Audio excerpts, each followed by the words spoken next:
Bon, la situation est grave et on doit vraiment en parler. Alors déjà, on a appris des trucs de malade et on a appris du coup que Fortnite en fait fait n'importe quoi. C'est réel ce que je vous dis, je vais tout vous expliquer. En fait, faut savoir que Fortnite nous a menti, Fortnite nous a dupé. En gros, on a appris pas mal de choses, mais la chose moi qui m'a le plus choqué personnellement, c'est qu'on a appris que la saison de Cadotorn, donc cette saison, la saison 4, devait se passer en saison 2 chapitre 4. En gros, à la place de Mega City, on aurait dû avoir cette saison. Donc la saison avec Eclipsed Estates, les coffres, etc. Et vous allez me dire, oui mais Anas, ça change pas grand chose. Eh ben si, ça change tout. Rappelez-vous, saison 1 chapitre 4, on débarque sur une nouvelle map et du coup on a les adoubés, on a Geno, on a Stellan. Et du coup, de fil en aiguille avec l'histoire, on crée un portail. Ce portail se casse, crée une fissure dans le ciel. Vous vous en rappelez. La saison d'après, sortie de nulle part, on a Mega City. Mega City qui du coup n'apparaît même pas vers la citadelle, là où il y avait la faille justement dans le ciel, mais apparaît au sud-est, complètement à l'opposé, arrive et du coup on sait pas d'où ça sort, on sait pas quel est le lien avec l'histoire de la saison dernière, on comprend rien, mais on y va, on se dit bon ben c'est comme ça, c'est la vie. Mais en fait c'est pas ça qui aurait dû se passer et on le sait que maintenant. Ce qui aurait dû se passer c'est que du coup on a eu le portail s'est cassé, il a fait une faille dans le ciel et en fait la faille, comme elle était au-dessus de la citadelle, elle aurait dû ramener Eclipsed Estates,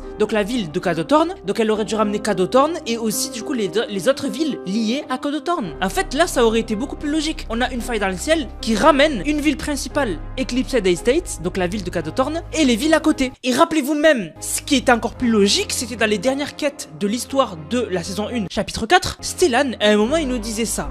Ceci est peut-être notre ultime espoir. Ce texte prophétise la venue d'un monstre magnifique, mu par l'orgueil d'un champion. Donc il dit que une bête magnifique arrive, muet par l'orgueil d'un champion. Cette phrase, quand il y a eu Mega City qui est arrivé, elle ne voulait rien dire. Sauf que maintenant, elle a du sens. Si on aurait dû avoir la vraie saison qui aurait dû remplacer Mega City, donc la saison de Cadotorn, c'était logique. Une bête magnifique, Cadotorn, qui est du coup un vampire, donc une bête magnifique, muet par l'orgueil d'un champion. Muet, ça veut dire changer par l'orgueil d'un champion. Le champion, c'était qui? C'était Geno, donc l'intemporel. Et l'intemporel, il était surnommé le champion. Et en fait, l'intemporel, donc son but, c'était de faire ce portail. Le portail qui du coup devait rendre les réalités parfaites. Et en fait, c'est par orgueil qu'il a fait ce portail. Et donc du coup, l'orgueil de Geno, donc l'intemporel en saison 1, qui a été changé en le portail, a ramené Cadotorn, a ramené la bête magnifique. La phrase prend tout son sens. Donc si on aurait eu la saison de Cadotorn après la saison 1 chapitre 4, tout aurait été logique. La faille aurait ramené Eclipsed Estates et Stellan, quand il nous disait une bête magnifique arrive, la bête magnifique c'est Cadotorn, une bête magnifique parce que c'est un homme normal, mais une bête puisque la nuit, donc pendant une éclipse, il se transforme en vampire. C'est ça qui est incroyable. Mais Fortnite, je sais pas pourquoi, ils ont complètement modifié l'ordre des saisons du chapitre 4. On vient juste de l'apprendre. Mais du coup, ça laisse beaucoup de zones d'ombre. Parce que du coup, la saison de la jungle et la saison de Mega City, ça aurait dû venir plus tard, en saison 4 ou même en saison 5. Et d'ailleurs, il y en a beaucoup qui disent que la saison de Mega City et la saison de la jungle étaient à la base prévues pour le chapitre 3. Mais c'est venu après, Fortnite ont tout modifié. C'est pour ça que l'histoire, elle paraissait débile. Elle avait ni queue ni tête. Genre quand on a vu Mega City arriver, on s'est dit mais d'où ça sort? Mega City ça se termine, ça tease l'arrivée des aliens, mais finalement tout se termine bien. Ça n'avait ni queue ni tête. Maintenant on comprend, c'est parce que Fortnite, ils savent plus quoi faire de l'histoire. Je sais pas ce qui se passe en interne chez Fortnite, mais y a rien qui va. Et ils sont en train de modifier toute l'histoire en fait. C'est pour ça que les saisons ne sont pas au bon moment, que les saisons teasent des saisons qui n'arrivent pas, etc.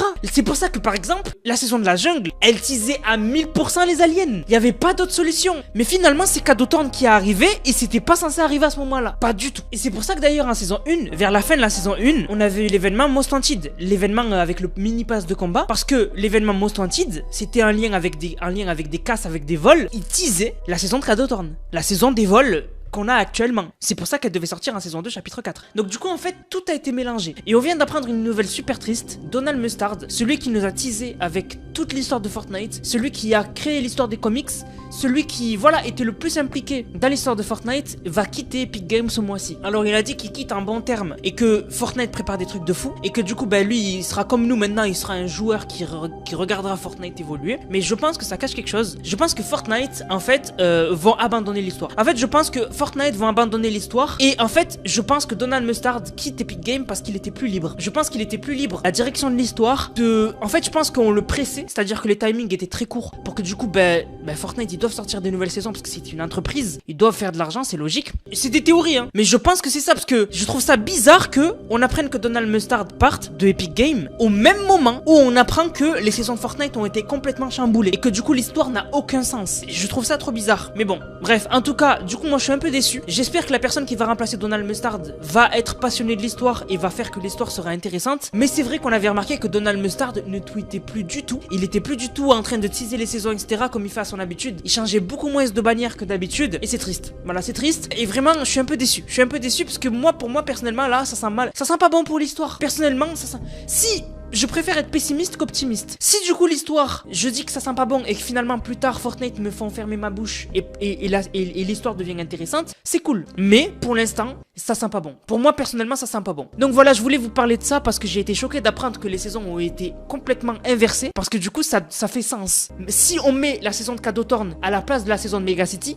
tout fait sens. Tout fait sens. Bon, maintenant changeons de sujet, parlons de la saison 5. Alors, j'ai fait une vidéo récemment sur la saison 5 avec des théories. Il s'avère qu'elles ont toutes été fausses. Elles ont toutes été fausses. On a appris récemment que du coup, en même temps que du coup Donald Mustard, etc., on a appris que la saison 5, c'est confirmé, ne sera pas sur le thème des Lego. Voilà. C'est-à-dire que la saison 5, ce sera une saison normale entre guillemets. Je dis entre guillemets parce que je vais vous expliquer. Donc voilà, c'est confirmé. La saison 5 ne sera pas une saison sur le thème des Lego. Mais la collab avec Lego peut sortir pendant cette saison. Mais du coup, il y a un problème, puisque aussi on nous a confirmé que la saison 1 chapitre 5 sort en décembre. Du coup tout est confirmé, donc ça voudrait dire que la saison 5, la prochaine saison de Fortnite, sera la plus courte de l'histoire de Fortnite. C'est une saison qui va durer 1 mois et demi. On n'a jamais vu ça. La saison la plus courte, si je me rappelle bien, c'était la saison 4 saison 3 ou saison 4 chapitre 1, et elle avait duré 66 jours, donc 2 mois et quelques. Et à l'époque c'était très court, c'était des saisons très courtes. À l'époque on était choqués, chaque 2 mois t'avais des nouvelles choses dans Fortnite. En fait, t'avais une nouvelle saison. Là c'est ainsi Fortnite, les saisons elles durent aux alentours des 2 mois et demi à peu près. 2 mois et demi, 3 mois. Plus vers 3 mois que 2 mois et demi. Sauf que là, on va avoir une saison d'1 mois et demi. On va cligner des yeux, on passera en chapitre 5. Ça va être incroyable.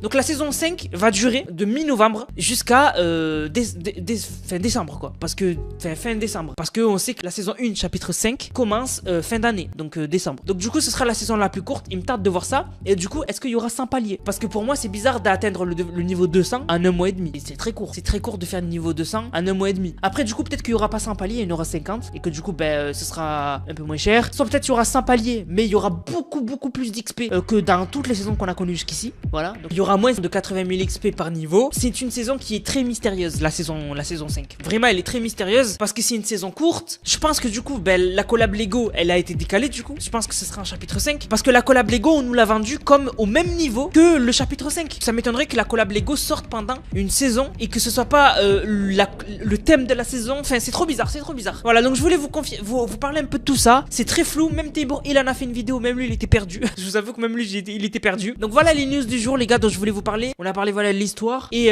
voilà, dites-moi vous ce que vous en pensez du départ de Donald Mustard. Est-ce que vous êtes triste ou pas? Faut savoir quand même Donald Mustard c'était le GOAT. Le GOAT de l'histoire c'était lui. Donc du coup maintenant qu'il quitte, ça va faire bizarre. Ça va faire bizarre de plus avoir ses indices etc. Et j'espère que Fortnite vont pas abandonner l'histoire et faire juste des saisons qui s'enchaînent avec des histoires singulières, une histoire indépendante des autres saisons. Ça serait triste. Moi j'aimerais bien qu'il y ait une histoire principale et qu'on la suive quoi. C'est trop important l'histoire de Fortnite. Dans les jeux, l'histoire c'est trop important. C'est pour ça que ça tient en haleine tout le monde et ça laisse présager un bel avenir. C'est comme les gens qui s'intéressent à l'histoire de FNAF. C'est comme les gens qui s'intéressent... Il faut qu'il y ait une trame narrative principale. S'il n'y a pas de trame narrative, c'est nul. Vraiment c'est nul. Bon maintenant les gars, on va remercier les codes créateurs. Je vous rappelle, si vous enregistrez le moment où vous utilisez le code Nanas, vous achetez un truc dans la boutique et vous m'envoyez la vidéo sur le serveur Discord qui est dans la description, vous avez une dédicace en vidéo. Voilà, donc c'est magnifique. Donc du coup dédicace à LolMogi qui a régalé avec le code. Merci beaucoup à TikTok Zartax Off qui a régalé avec le code. Merci beaucoup à Warax qui a régalé avec le code. Merci beaucoup à Monsieur Afton qui m'a dit le meilleur planeur avec le meilleur code. Bonne continuation. Merci beaucoup frérot. Merci beaucoup Duo Enix qui m'a dit passe de combat avec le code Nanas. Tu es le beau, je t'adore. Merci beaucoup frérot. Merci beaucoup à Flatter qui a régalé avec le code Nanas. Merci beaucoup à Frudoge6 qui a régalé avec le code avec le pass de combat. Merci beaucoup.